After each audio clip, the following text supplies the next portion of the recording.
Hello! Welcome to our channel నా చిన్నిగ Telugu. It's me Soumya and welcome our channel నా చిన్నిగ. ఈరోజు వీడియో ఏంటి అంటే నేను బిఫోర్ వీడియోలోనే లెహెంగాకి బీడ్స్ వర్క్ చేపించాను కదా! అండ్ ఈరోజు ఆ లెహెంగా మీదకి సిల్క్ థ్రెడ్ బ్యాంగిల్స్‌ని ఎలా ప్రిపేర్ చేసుకోవాలో ఈరోజు వీడియోలో చూపిస్తాను. అండ్ ఇదే ఈ సెటప్ అంతా. వీడియో మొత్తం క్లియర్‌గా చూపించాను. మేకింగ్ వీడియో మొత్తం స్కిప్ చేయకుండా చూడండి.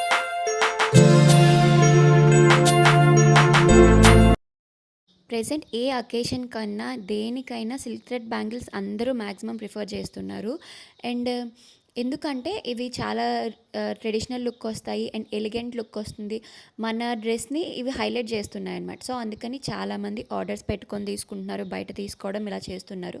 కానీ అందరూ అనుకుంటారు ఇవి చాలా మేకింగ్ కష్టమని. బట్ మనం ఎన్నెన్నో చేయగలుగుతున్నాం, జస్ట్ సిల్క్ థ్రెడ్ బ్యాంగిల్స్ చేయలేమా మనం? చాలా ఈజీ.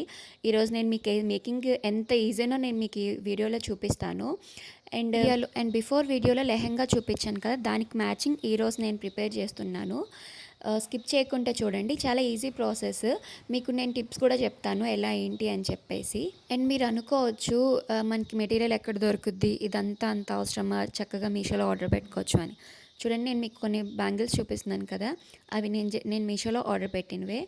మనం చేసుకున్నవి అయితే మన థ్రెడ్డింగ్ నీట్గా చేసుకుంటాం, ఎన్ని ఇయర్స్ అయినా అది పోకుండా. బట్ మీషోలో పెట్టినవి చూడండి, ఆ థ్రెడ్డింగ్ పోగులు మనంత క్వాలిటీగా వాళ్ళు చెయ్యరు.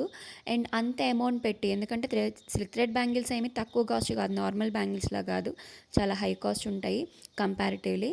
సో అలాంటి బ్యాంగిల్స్ని మనం 2-3 మంత్స్లో పోగులు ఊడొచ్చేస్తే మనం వేస్ట్ కదా అంత అమౌంట్ పెట్టుకొని. అదొకటి మనం చేసుకుంటే హాఫ్ ఆఫ్ ద అమౌంటే అవుతుంది మీకు. మీరు ఇప్పుడు ఒక మీషోలో ఒక 450 అలా ఉందనుకో, మనకు అది మేకింగ్ ఛార్జ్ 200 కన్నా ఎక్కువ పడదు. ఫస్ట్లీ ఇక్కడ నేనైతే అంచు కోసం చేసినాను కాబట్టి అంచు సైజ్ బ్యాంగిల్స్, ఈ రా బ్యాంగిల్స్ ఉంటాయి, అది మార్కెట్లో తీసుకున్నాను. అండ్ సిల్క్ మనకి ఏ కలర్ కావాలంటే ఆ కలర్ సిల్క్ థ్రెడ్ ఇది 20 రూపీస్ ఉంటుంది. అండ్ ఇవి మనకి ఏ డిజైన్ కావాలంటే ఆ డిజైన్ మనం గూగుల్లో చెక్ చేసుకొని దాని మ్యాచింగ్స్ మనకి రా మెటీరియల్స్ అన్నీ నేను వీడియో ఎండ్ వరకు చూడండి, ఎక్కడ దొరుకుతాయి అన్నీ నేను మీకు చెప్తాను. And gum and scissor. First అయితే ఇక్కడ మనం ఒక ఏదైనా ప్లాంక్ లాంటిది కానీ ఏదైనా బోర్డు లాంటిది తీసుకొని ఇలా చుట్టుకోండి. 50, ఎందుకంటే ఇప్పుడు నేను తీసుకుంది లావ్ బ్యాంగిల్ కదా, 50 వరకు తీసుకోండి. చాలా అంటే మనం చిన్నది తీసుకుంటే అస్తమాటికి ర్యాపింగ్ తీసుకోవడం, కట్ చేయడం ఇవన్నీ కదా. సో బ్యాంగిల్ సైజ్ బట్టి మనకి ఎన్ని ర్యాప్స్ వేసుకోవాలి అని చెప్పేసి ఉంటుంది. ఇక నేను లావ్ బ్యాంగిల్ తీసుకున్నాను కాబట్టి నేను 50 ర్యాప్స్ వేసుకున్నాను. అండ్ వేసుకొని ఇలా కట్ చేసుకోండి చూపిస్తున్నట్టుగా.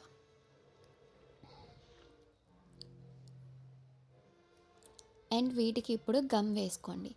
మనకి నేను B700 గమ్ అయితే చాలా స్టిక్కింగ్, చాలా స్ట్రాంగ్ ఉంటుంది, అంటే మనకి ఫెవిక్విక్ అంత స్ట్రాంగ్ ఉంటుంది.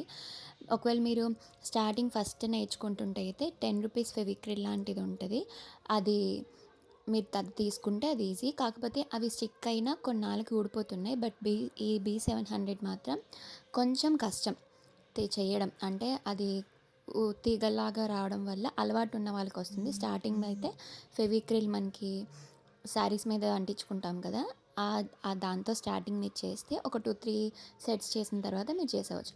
అండ్ ఇప్పుడు నేను వీడియోలో చూపిస్తున్నట్టు చాలా టైట్గా పెట్టుకోండి. అండ్ నేను 50 పోగుల వరకు తీసుకున్నాను కాబట్టి నేను ఒక్కసారికి మొత్తం బ్యాంగిల్ అంతా చుట్టేసుకోవచ్చు. ఇక్కడ వీడియోలోని బిఫోర్ దానికి ఎందుకు చుట్టలేదంటే ఆ వీడియో క్లిప్ మిస్ అయింది. సో మళ్ళీ మీకు చూపించాలని వేరే బ్యాంగిల్ మీద నేను మళ్ళీ ర్యాప్ చేసి చూపిస్తున్నాను. ఎడిటింగ్ చేస్తుంటే కనిపించలేదన్నమాట ఆ video, wrapping bangle video miss అయింది. సో అందుకని నేను మళ్ళీ వేరే బ్యాంగిల్కి ర్యాప్ చేశాను. ఇది గ్రీన్ కలర్ నేను ఆల్రెడీ ర్యాప్ చేసి ఉంచుకున్నా, చేసుకుందామని దాని మీద మీకు ర్యాప్ చేసి చూపిస్తున్నాను. నేను వీడియోలో చూపించినట్టే నీట్గా ర్యాప్ చేసుకోండి. టైట్గా ర్యాప్ చేసుకుంటే మీకు షైనింగ్ అది నీట్గా వస్తుంది అనమాట. అండ్ ఇంకోటి ఏంటి అంటే, ఒకవేళ మీరు బిగినర్ అయితే ఫస్ట్ మీరు బ్యాంగిల్స్ ఉంటాయి కదా, మీ నార్మల్ ఎప్పుడు వాడుకునే బ్యాంగిల్స్, ఆ బ్యాంగిల్స్ని 2-3 స్టిక్ చేసుకొని ఇలా ర్యాప్ చేసుకొని చేయండి. దాన్ని బట్టి మీరు నెక్స్ట్ బేస్ బ్యాంగిల్స్ మనకి ఇప్పుడు ఎక్కడన్నా దొరుకుతున్నాయి సెట్స్. మీకు ఏదన్నా ఫ్యాన్సీ షాప్స్లో కూడా చాలామంది వరకు దొరుకుతున్నాయి, కొన్ని షాప్స్లో దొరుకుతున్నాయి. సో అక్కడికి వెళ్ళి 2.4, 2.6 మీది ఏ సైజ్ అయితే ఆ సైజ్ తెచ్చుకొని ర్యాప్ చేసుకోవచ్చు. లేదంటే మీ బిఫోర్ బ్యాంగిల్స్ ఉంటాయి కదా, దాని మీద కన్నా ర్యాప్ చేసుకోవచ్చు. చూడండి నేను ర్యాపింగ్ అయితే మొత్తం చూపిస్తున్నాను. చూసారా నీట్‌గా వచ్చింది. అండ్ ఇప్పుడు ఈ గమ్ అంటించుకొని దాని మీద మనకు కావాల్సిన షేప్ మన గూగుల్‌లోని చాలా డిజైన్స్ దొరుకుతున్నాయి. గూగుల్ ఆర్ సంథింగ్ ఎక్కడన్నా. జస్ట్ దాని మీద ఇక్కడ ఏంటి అంటే మనం నార్మల్ గమ్ అయితే కొంచెం ఈజీగా అయిపోతుంది. కానీ ఈ B700 అనేది స్ట్రాంగ్‌గా స్టిక్ అవుతుంది. కానీ కొంచెం మనం తీసుకొని అంటించేటప్పుడు జస్ట్ ఇలా పక్కకి అంటే అది కట్ అవుతుందనమాట. లేకపోతే తీగలా వచ్చేస్తుంది. మీకు ఒకసారి చేస్తే తెలిసిపోతుంది. ఒకసారి ట్రై చేసి చూడండి. అండ్ ఇంకోటి ఏంటంటే ఇవంతా ఎందుకు మనం చేసుకోవడం ఎందుకు అంటే నేను ఒక్కటే చెప్తున్నాను వినండి. మనం ప్రతి సెట్‌కి ఇప్పట్లో ఉన్న ట్రెండ్‌లో అయితే సిల్క్ థ్రెడ్ బ్యాంగిల్స్ చాలా ట్రెండ్‌లో ఉన్నాయి.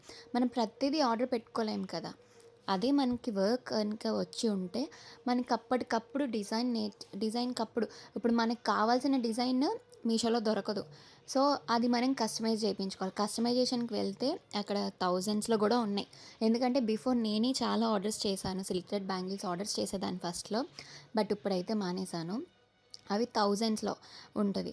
అదే మనకి వర్క్ కనుక వచ్చి ఉంటే ఈజీగా చేసుకోవచ్చు. ఏముంది జస్ట్ సిల్క్ థ్రెడ్ ర్యాప్ చేసుకుంటాము, స్టిక్ ఏసుకుంటాం అంతే. మీకు ఫస్ట్ B700తో చేయడం కష్టం అనిపిస్తే ఫెవిక్రిల్‌తో చేయండి కొన్నాళ్ళు.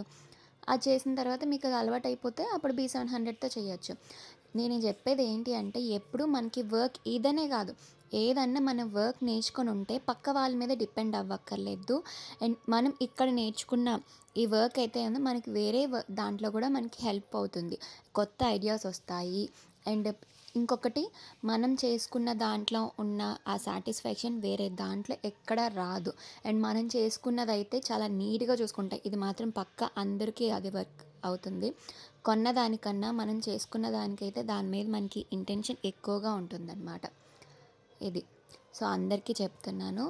ప్రతీది ఏది మనకి రాదు అని చెప్పేసి ఏది వదిలేయకండి. ప్రతి దాంట్లో ఎందుకు చేయలేము అన్నట్టు గనుక మీరు వర్క్ స్టార్ట్ చేస్తే ప్రతి దాంట్లో మీరు సక్సెస్ అవుతారు. సక్సెస్ అంటే ఏవో కాదు. మనకి ప్రతీది వర్క్ నేర్చుకున్నది అలమవుతాం అనమాట. నేనైతే ప్రతీది బయట కొనడం కన్నా మన కొత్త ఐడియాస్‌ని పెట్టి ఎలా చేయగలము అని చెప్పేసి చేయగలము. అండ్ బయట కొన్న దానికన్నా మనం చేస్తే మనవి యూనిక్‌గా సో, క్లియర్‌గా మొత్తం ఎలా చేయాలి మొత్తం చూపించాను. అండ్ ఈ డిజైన్ మీకు ఎలా అనిపించిందో కామెంట్ సెక్షన్‌లో కామెంట్ చేయండి. మరిన్ని వీడియోస్ కోసం ఛానల్‌ని సబ్స్క్రైబ్ చేయడం మర్చిపోకండి. నెక్స్ట్ వీడియోలో కలుద్దాం. Bye bye. Take care. Be happy always.